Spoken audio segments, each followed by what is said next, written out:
kwa niaba ya mawaziri wakuu wastaafu nimkaribishe Mheshimiwa John Samuel Malecela, makamu wa kwanza wa rais na waziri mkuu mstaafu.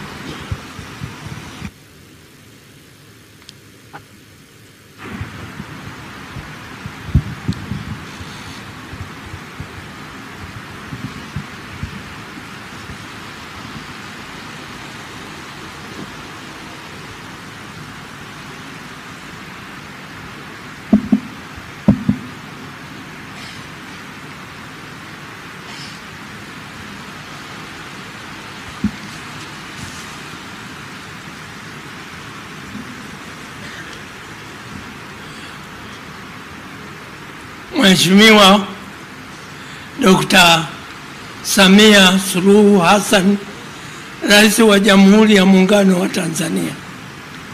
Naomba nitumie fursa hii kukushukuru wewe binafsi kwa kuridhia kuwa pamoja na sisi siku hii ya leo yenye majonzi na huzuni mioyoni mwetu, ambapo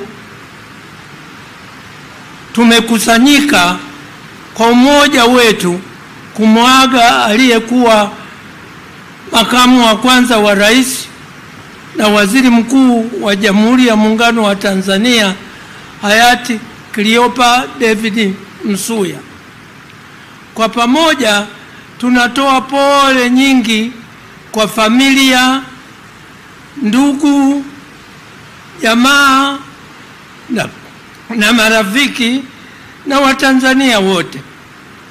Mheshimiwa Rais, naomba uwepo wa viongozi wengi wa aina mbalimbali. Nisamehewe hapa kusema kwamba itifaki imezingatiwa badala ya kutaja orodha ya wote viongozi walioko hapa. Ndugu viongozi wa serikali, familia ya marehemu, ndugu, jamaa na marafiki wa Tanzania wenzangu, tumekusanyika hapa kwa huzuni kuu na mioyo iliyojaa majonzi kuaga rasmi mmoja wa watumishi wa umma waliotumikia taifa letu kwa uadilifu, uaminifu, busara na moyo wa kizalendo wa hali ya juu, hayati Mzee Cleopa David Msuya. Nimesimama mbele yenu leo si kama miongoni mwa viongozi wenzake wa zamani, bali kama ndugu, rafiki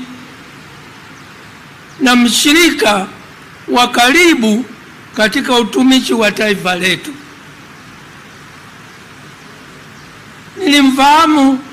Nimemfahamu Mzee Msuya zaidi ya nusu karne au miaka 50. Tulifanya naye kazi pamoja katika nafasi mbalimbali za serikali.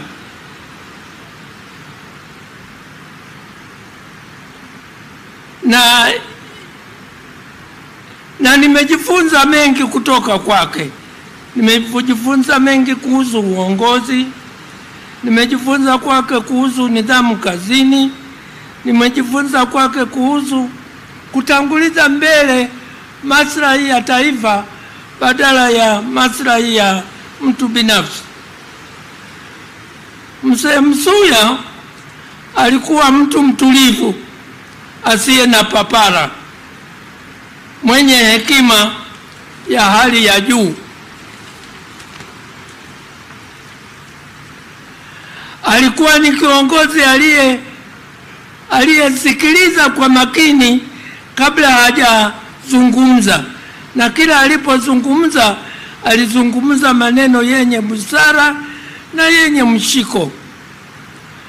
Katika kipindi cha utumishi wake alishika nyadhifa mbalimbali zenye uzito mkubwa wa madaraka, ikiwa ni pamoja na kuwa waziri wa fedha wa Jamhuri ya Muungano wa Tanzania. Katika nyadhifa zote hizi alijipambanua kwa umahiri wa kupanga sera, udhibiti wa matumizi ya rasilimali na usimamizi wa uchumi wa taifa. Nilifanya naye kazi kwa karibu sana, hasa katika kipindi kigumu cha uchumi ambapo tulilazimika kuchukua hatua ngumu kwa ajili ya ustawi wa taifa letu. Mzee Msuya alikuwa ni mtu jasiri na mwenye maono. Hakuyumbishwa na vishindikizo vya ndani ya nchi wala nje ya nchi. Alisimamia misingi ya haki, uwajibikaji na uwazi, na alithamini sana mashirikiano ya kitaifa. Mbali na kazi ya serikali, Mzee Msuya pia alishiriki kikamilifu katika siasa za nchi yetu kwa weledi mkubwa. Alikuwa mwanachama wa TANU kwanza na baadaye CCM, na daima alihimiza siasa za hoja, maadili na heshima kwa kila mtu. Alikuwa ni daraja la kizazi cha waasisi na taifa la kizazi cha vijana viongozi wapya. Tanzania imepoteza hazina. Sisi tuliobaki tunabeba wajibu wa kuendeleza misingi aliyoiamini na kuisimamia. Tunapoomboleza leo na kisha kwenda kumzika kwenye nyumba yake ya milele, tuendelee kumwenzi kwa vitendo vyetu vya kuwa waadilifu, wanyenyekevu na wenye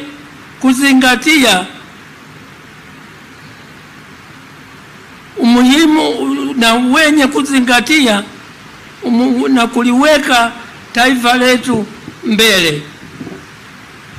Pumzika kwa amani. Mzee Cleopa Msuya, umemaliza wajibu wako kwa heshima na hofu ya Mungu. Taifa linakushukuru. Asante.